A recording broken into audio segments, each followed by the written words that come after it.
Israel মার্কিন যৌথ হামলায় ইরানের সর্বোচ্চ নেতা আয়াতুল্লাহ আলী খামেনির মৃত্যুর খবর ছড়িয়ে পড়তেই পুরো মধ্যপ্রাচ্যে দাবানলের মতো ছড়িয়ে পড়ে উত্তেজনা। এই খবরকে কেন্দ্র করে বিভিন্ন দেশে মার্কিন স্থাপনায় টানা হামলা চালিয়ে যাচ্ছে ইরান।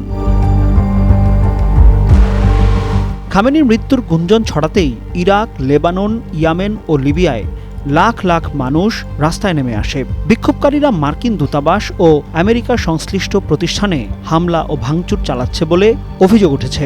বাহরাইন ও কুয়েতে মার্কিন এয়ারবেস ঘিরেও উত্তেজনা তৈরি হয়েছে। সিরিয়াতেও জনতার ঢল নেমেছে রাজধানী ও গুরুত্বপূর্ণ শহরগুলোতে। এদিকে সৌদি আরব, কাতার ও সংযুক্ত আরব আমিরাত, যেখানে সাধারণত সরকার বিরোধী অবস্থান প্রকাশ্যে দেখা যায় না, সেখানেও সামাজিক মাধ্যমে নজিরবিহীন প্রতিক্রিয়া দেখা গেছে। কেউ কেউ নিজ দেশে হামলার ভিডিও শেয়ার করে উল্লাস করছেন। বিশ্লেষকদের মতে এটি মধ্যপ্রাচ্যের রাজনৈতিক ভারসাম্যে বড় ধরনের পরিবর্তনের ইঙ্গিত।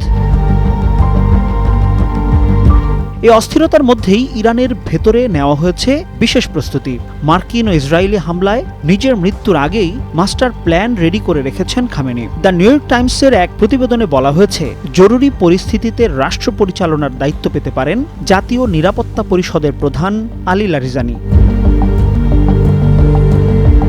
যদিও তিনি সর্বোচ্চ নেতা হওয়ার দৌড়ে নেই, তবু নেতৃত্ব শূন্যতা তৈরি হলে গুরুত্বপূর্ণ ভূমিকা রাখার মতো ব্যক্তিত্ব হিসেবে বিবেচিত হচ্ছেন তিনি। প্রতিবেদন অনুযায়ী সামরিক ও প্রশাসনিক পদে 4 স্তরের উত্তরাধিকার পরিকল্পনা চূড়ান্ত করা হয়েছে। কোনো কর্মকর্তা নিহত হলে ধারাবাহিকভাবে পরবর্তী 4 জনের নাম নির্ধারণ করা আছে।